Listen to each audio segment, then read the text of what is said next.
thank you so much for everyone to be gathered together. I'm feeling very grateful that we have so many professionals in the room.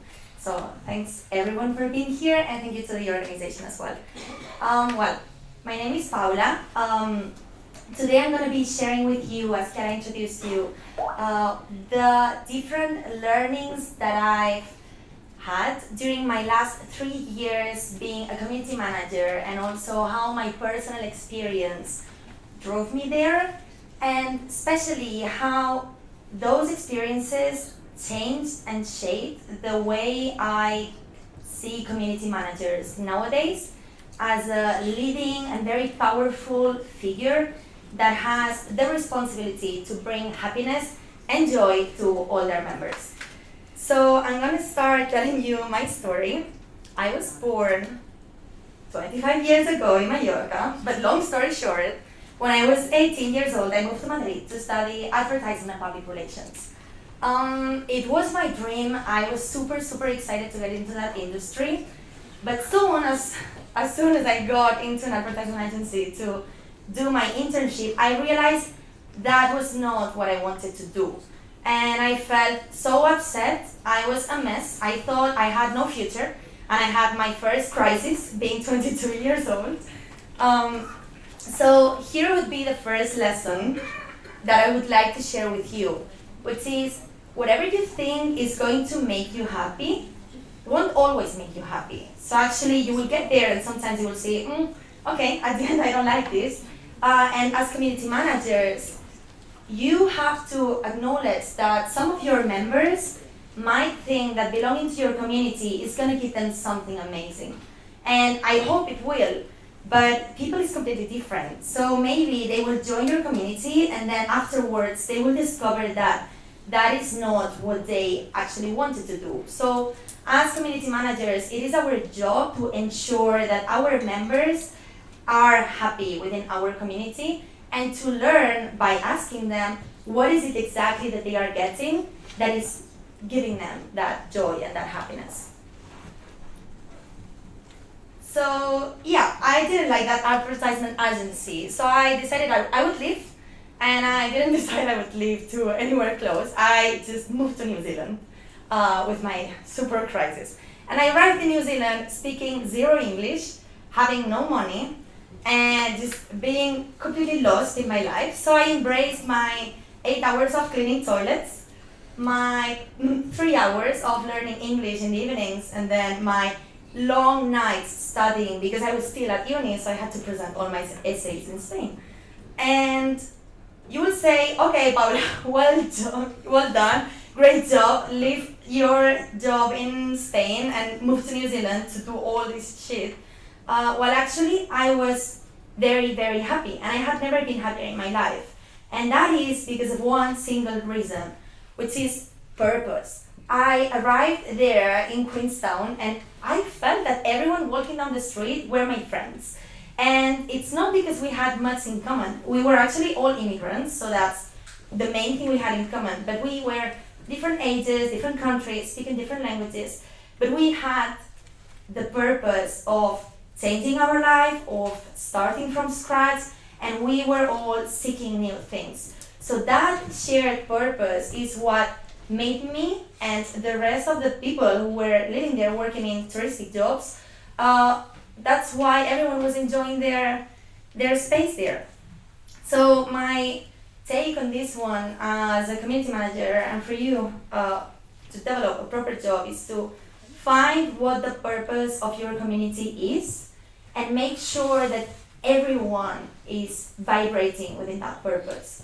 Do not allow your members to feel, you have to allow them to feel in a different way, but you have to be very sure that they are going to be following that purpose so that it's successful. After being more or less 1 year in New Zealand, I realized that I had gotten what I wanted, which was inspiration to continue with my professional life. And I decided to leave again and move.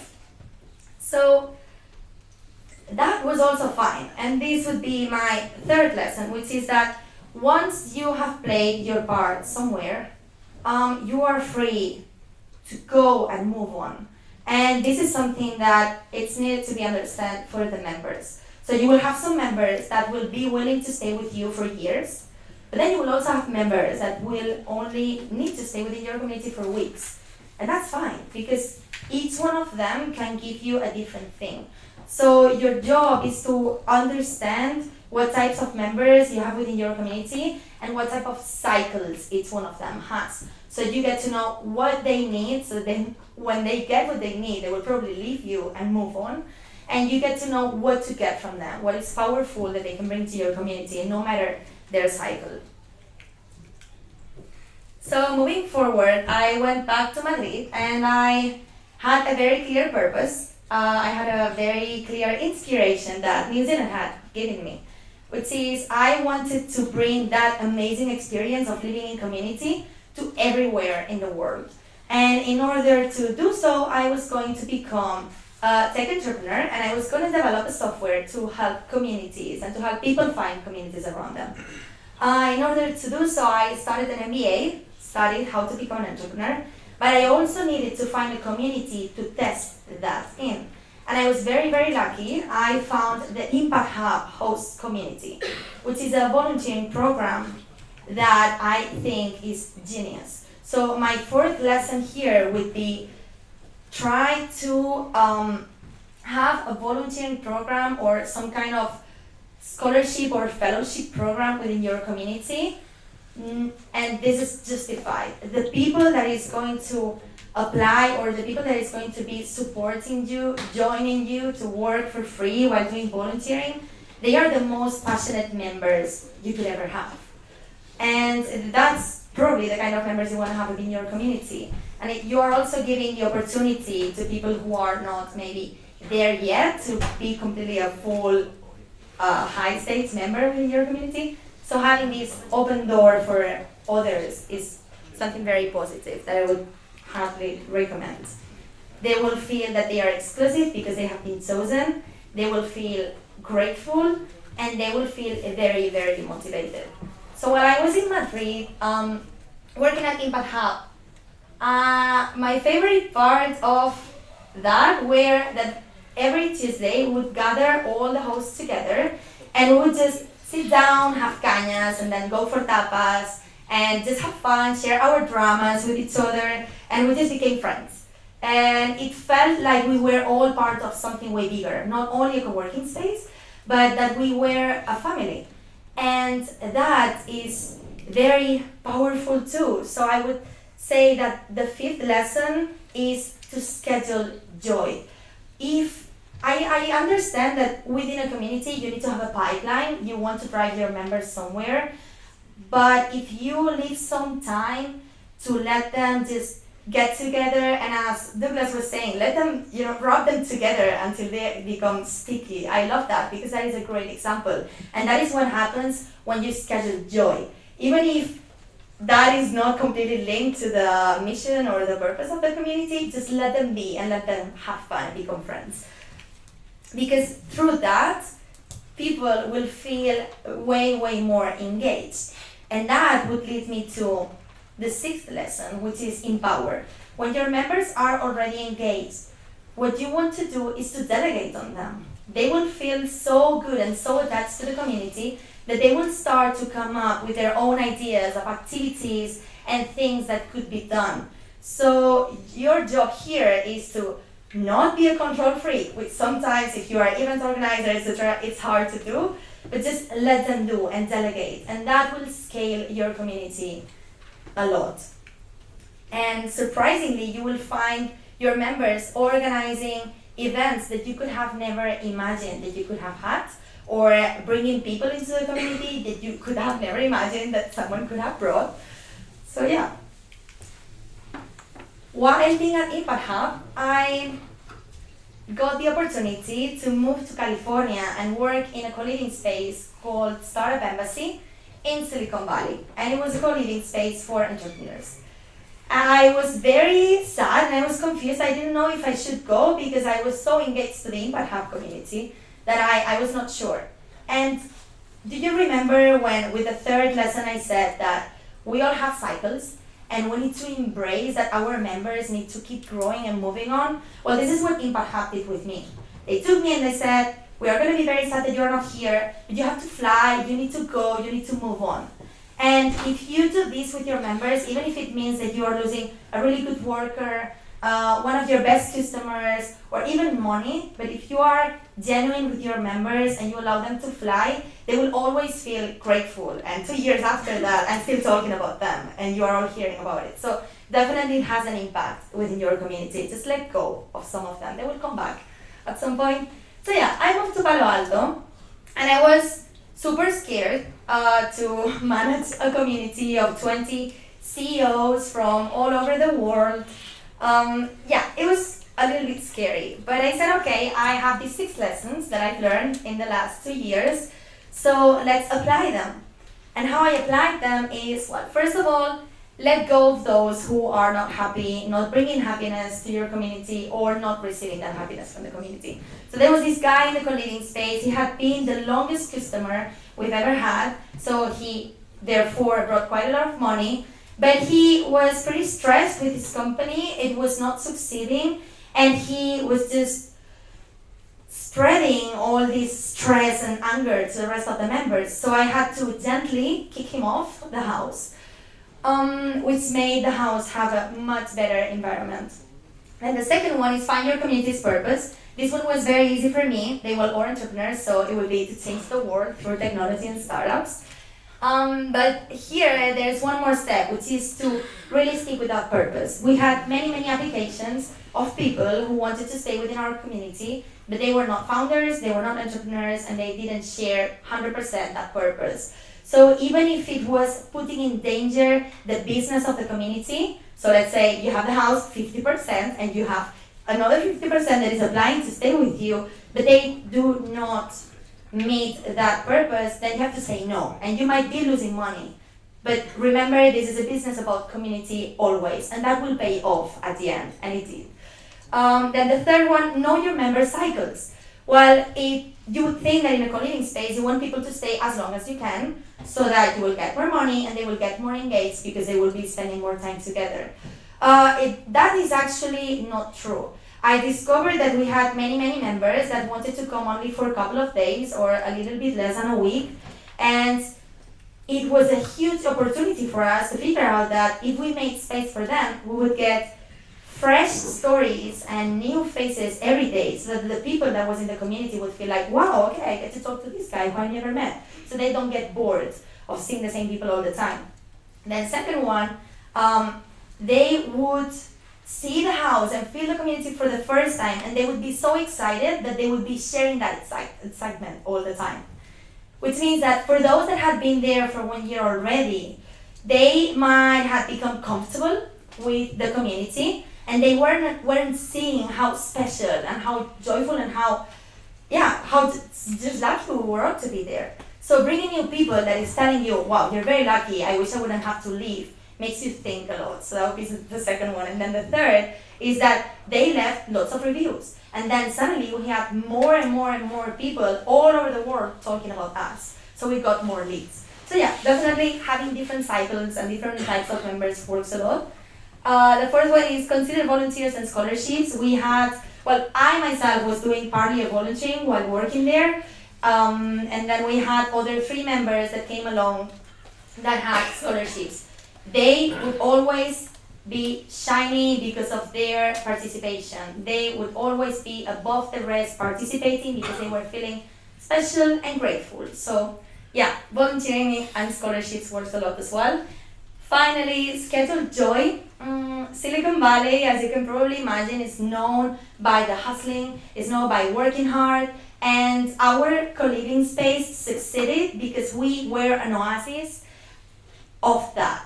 So in a jungle of venture capitals and startups and fundraising, we found a space where our members could talk to each other, sit down, have some wine, dance, play games, and that is what made our community more powerful, that we were actually able to make everyone feel at home. And then the last one is empower your members. when someone would come in the house, the first thing I would ask them, or even previously during the interviews, I would ask them, what do you want to bring to the community? And I would expect them to bring something, whatever it is, whether if you want to do a yoga class, or if you want to play guitar for everyone, or you want to cook tortilla de patata, I don't care. I just want you to have the initiative of doing something, because I'm going to expect it from you. And that works. I suddenly didn't have to work that much anymore, which is very cool. You just have to help your members organize what they want to organize and not let them burn the house. That was mainly my job. But all of them were just doing their own thing, so it was great.